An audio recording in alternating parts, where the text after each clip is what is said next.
Nandroran'i Jesosy Kristy ny tenany ho amintsika nandatrahany Jesosy Kristy ny rano ho amintsika izay tiany Jesosy Kristy fantatra ho amintsika ny riavana ny fahasoavana sy ny fiadanana avy amin'Andriamanitra ray sy Jesosy Kristy tompontsika. Amen. Ny ten'Andriamanitra akatrika afatra ny riavana araka ny efa voalaza dia ao amin'ny filazany tsara araka ny Luka toko faharoa amby roapolo ny andininy fahaefatra amby folo ka hatramin'ny faharoa. Raha nanaraka tsara ny fanompom-pavavahana izay efa vita hatrizay ianao dia tsapanao fa izay rehetra vita dia nampitodika atsika any amin'ny fanasany tompo. Ary na izao tenin'Andriamanitra izao ary dia mbola mampibanjina antsika izany fanasany tompo izany satria izao filazantsara ny Luka izao dia miresaka momba ny teny nandroenan'i Jesosy Kristy ny fanasany tompo tamin'ny alakamisy masina. Dia nihevitra angambany ianao hoe angaha efa kareny sahady izao no dia izany no resahana. Nefa ny mpamaky teny nilaza tsara teo hoe alahady fafito manaraka ny epifania io.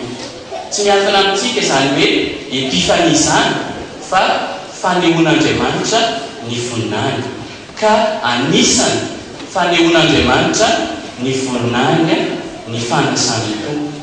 Arak'izany dia momba ny fanasany tompo no votoatin'ny afatrantsika androany.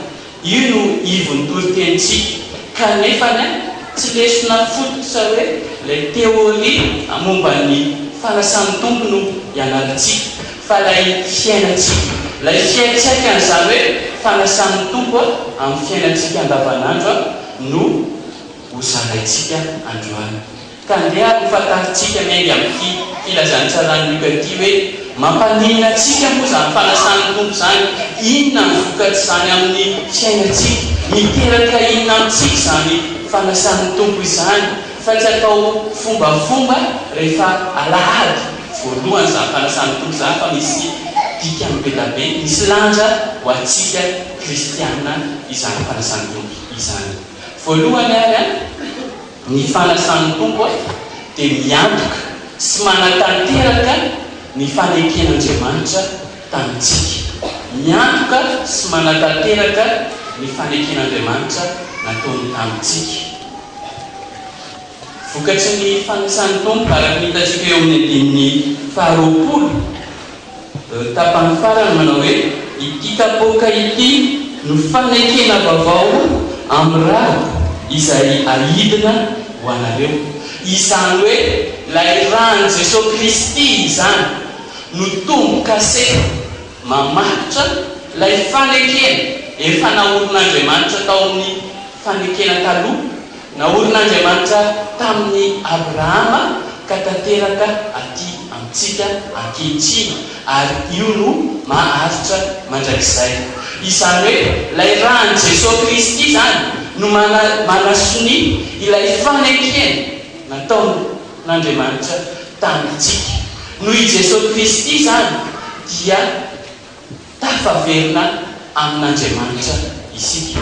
Noho ny rany Jesosy Kristy dia lasa miavana amin'Andriamanitra isika. Tsy tahaka ny teo aloha tsika ilay tafasaraka lavitra amin'Andriamanitra fa noho ny rano dia lasa tafahombona ao amin'ny Jesosy Kristy isika. Arak'izany ary dia isika milazantsika tenantsika ho kristianina. Tsy afaka hiteny mihitsy antsika hoe izaho kristianina raha tsy maty ho antsika i Jesosy Kristy, raha tsy nandatsaka ny rano teo amin'ny hazo fijaliana isika, ary tsy afaka anaiky antsika koa Andriamanitra raha tsy mba nalatsany Jesosy Kristy teo amin'ny hazo fijaliana ilay rano soa sarobidy. Koa ao anatin'izany ary dia ataona isika tsy hanao tsinitsiny ny rano Jesosy Kristy izay efa nalatsany ho asoanao ho famelan-keloka. Dia ao anatin'izany ry havana dia te ampatsiahinao aho tamin'ny Coliseum dia nisy tracta eky izay noresahan'ny président atsika. Ao anatin'ity dia nisy le dingana telo hoe tiatsika Andriamanitra anota isika. Feo amin'ilay dingana fahatelo havana ny resahana amintsika hoe i Jesosy Kristy no any-mpamonjy atsika. Ary tamin'ny alalan'ny rany Jesosy Kristy no nanehoany atsika io famonjena io. I Jesosy Kristy havana teo ambony hazo fijaliana, teo nampiavana atsika tamin'Andriamanitra. Itsika izay lavitra azy taloha lasa nakaiky kokoa izy ankehitriny noho io rany io koa ankehitriny any Jesosy Kristy. Araky hitatsika ao amin'ilay tracta ny andininy fahaefatra dia mandondona eo amin'ny varavarany foko sy ny fonao. Miaino feo amin'ny venao, te hiara-sakafo amin'ny venao, raisy Jesosy Kristy havana ho tompo sy mpamonjy anao. Fa efa nalatsana teo amin'ny hazo fijaliana ny rano soa anavotana sy amonjenanao.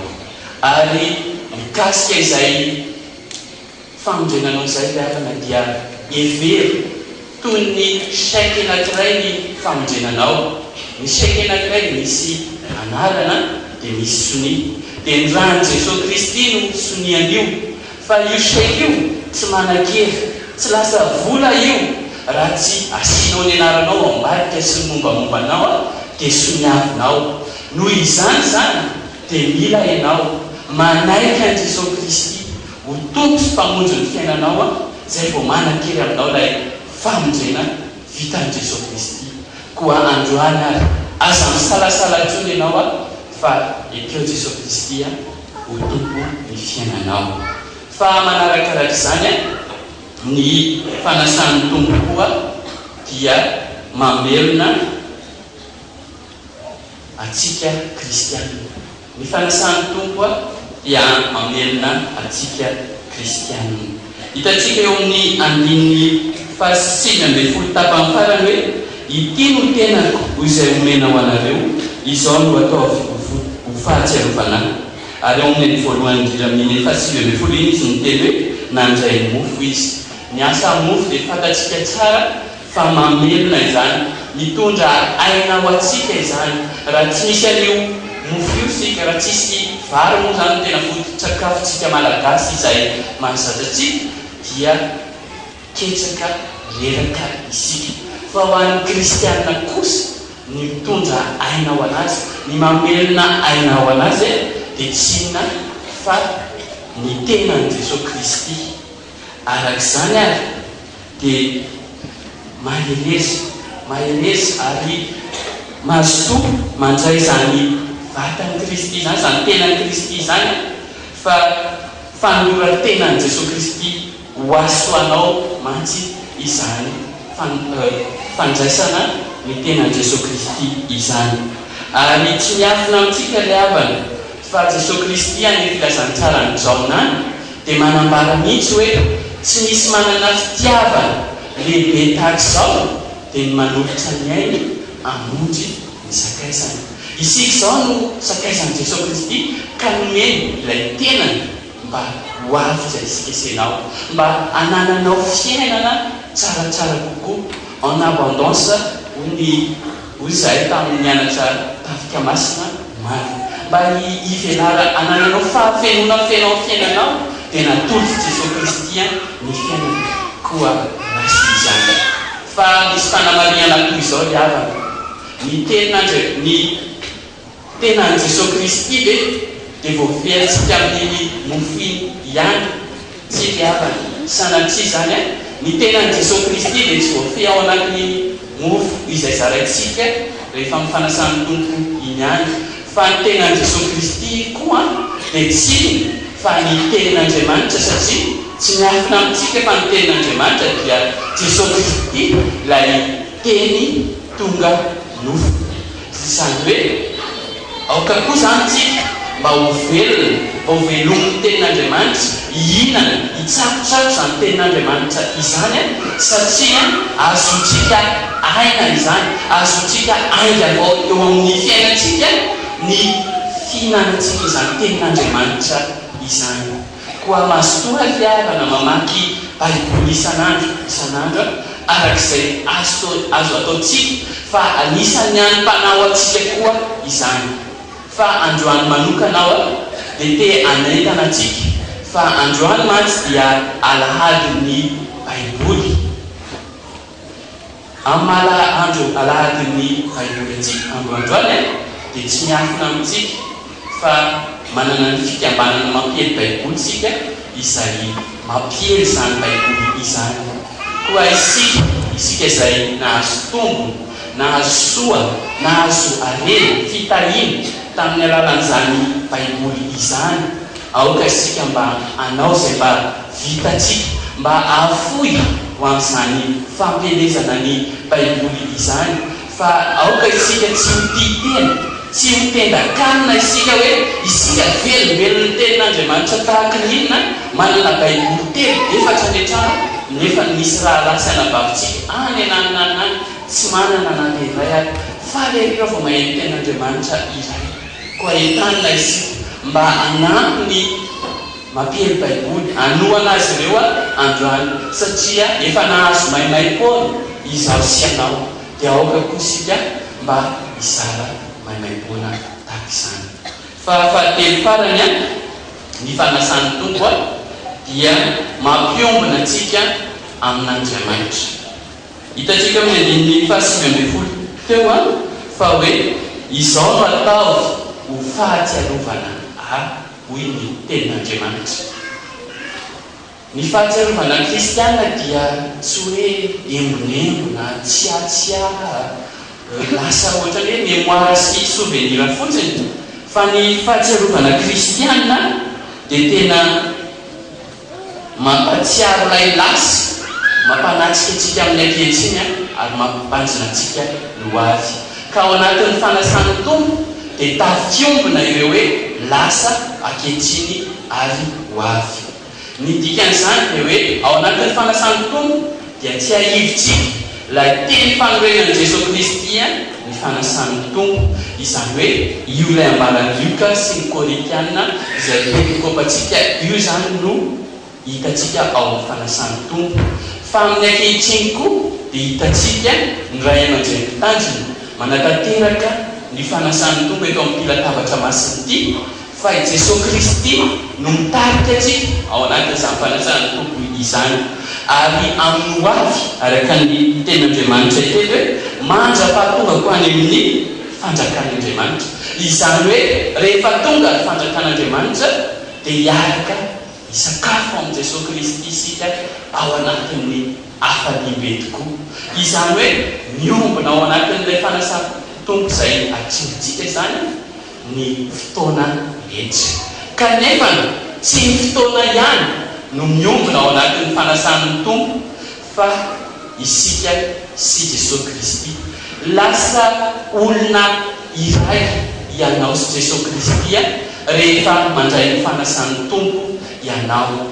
Izany hoe misy fifamenonao, lasa lay banga, lay fahalemenao lasa ataon'i Jesosy Kristy tanjaka ho anao zany noho ny fahasoavana sy noho ny famindrapony ho anao. Koa hitana ianao mba hiombona tabatra amin'i Jesosy Kristy fa mampiray anao amin'izany. Ary tsy miafina amintsika ny tenin'Andriamanitra fa raha miray amin'ny Jesosy Kristy isika ka ao anatintsika izy dia miteny izy hoe angatao aza rehetra irenifonao fa ho tanterahany aminao izany. Koa masotoa miombona amin'Andriamanitra amin'ny alalan'ny fanasan'ny tompo nefa koa amin'ny alalan'ny teniny. Fa eto dia misy fanamariana kely hafa koa izay avana rehefa misy ankizy zany ao amin'ny fianakaviana rehefa ho raisina mpandray fanasan'ny tompo dia izao matetika ny filazana azy hoe atao mariazy amin'ny Jesosy Kristy, atao mpanambady amin'ny Jesosy Kristy. Ka isika izay mandray fanasan'ny tompo io zany dia lasa manao fanekena amin'ny Jesosy Kristy, lasa iray aina amin'ny Jesosy Kristy. Koa ao anatin'izany firaisamena amin'ny Jesosy Kristy izany dia marina amintsika raha hira valopolo sy efatra hoe aoka ny foko sy ny fonao Jesosy hiara telo tena iray, ary aoka ny saiko sy ny sainao iraisam-pety mandrakizay. ka tsy nisitraky kotsony zany natao fa nisitraky tony Jesosy Kristy. Ary zany fiavana no mahafinaritra amin'ilay sitrapon'Andriamanitra teo. I Jesosy Kristy dia niakohaka nitalao tamin'Andriamanitra hoe raha masitraka ao dia soa miampy ty kaboka ity kanefa aoka tsy nisitrapoko manao fa nisitraponao. Dia isika koa aoka isika nahaka an' Jesosy Kristy tahaka izany amin'ny andro fiainantsika. Ny sitrapon'Andriamanitra no ataontsika eny amin'izay sehatra sy izay toerana ifandraisantsika amin'ny mpiarabelona antsika mba ho tena vavolombelona tokoa isika amin'ny andro fiainantsika. Arak'izany ara dia nambara taminao fa mampiombona antsika amin'Andriamanitra ny fanasan'ny Tompo, mamerina antsika ny fanasan'ny Tompo ary miantoka famonjena ho antsika. Atadiavanao anazy dia tadidy hoe mamy izany hoe mampiombona, mamerina, miantoka sy mananteraka. Dia sanjavana no afatra ho antsika anio koa ho anao ary izay mbola tsy fandray fanasan'ny Tompo. Mamerina ny fanantanana anao ao mba iray latabatra amin'ny Tompo. Fa Jesosy Kristy hitantsika eo amin'ny andininy fahaefatra amby folo manao hoe ary nitona ny fotoana dia nipetraka mihinana izy mba amin'ny apôstôly. Izany hoe misy fotoana zany tokony anekenao io antso ny Tompo io fahazamana mafy fa Andriamanitra mantsy manam-pahefana amin'ny zavatra rehetra koa aza mianjy sazy reny vao andeha amaly ny antso ny Tompo. Fa dia mbola misy ny fotoana dia araroty izany fa io ny antso ny Tompo tongava mianatra katekomena fa miandry anao ny Tompo ary tsarovy fa zany olona miara-mihinana sakafo zany, miara-sakafo izany dia olona mifankafantatra izany, olona mifankazatra izany fa tsy olona tsy mifankalala no miara-mihinana. Koa manomboka androany dia fantary Jesosy Kristy fa ianao nge fantatry Jesosy Kristy ianao hoe hatrany amboaka ianao dia efa fantany mombamombanao araka ny hitantsika any amin'ny Salamo fa 5:30 izany. Ary ho antsika kosa izay tsy mbola mpandray ny fanasan'ny Tompo ity tenin'Andriamanitra ity dia mampianatra antsika mba hisaotra mandrakariva rehefa mihinana isika araka ny hitantsika amin'ny 5:30 hoe ary nandray ny mofo izy ary rehefa nisaotra. Jesosy Kristy rehefa alohan'ny isakafoanana dia misaotra. Koa ataonina koa isika mba hisaotra ary indrindra mba anasan'i Jesosy Kristy iray latabatra amintsika rehefa mitokantranontsika any. Fa Jesosy Kristy mantsy dia manambara hoe naniry koa izy raha naniry hiara hinana tamin'ireo mpianana. Dia ianao koa mba irio mba iray latabatra aminao Jesosy Kristy isaky ny misakafo ianao. Koa dia manereza matandra fa ny Tompo dia momba antsika menakavy hatrany. Dia ho an'Andriamanitra iray voninahitra fa ny fiadanany kosa dia ho amintsika rehetra. Amen.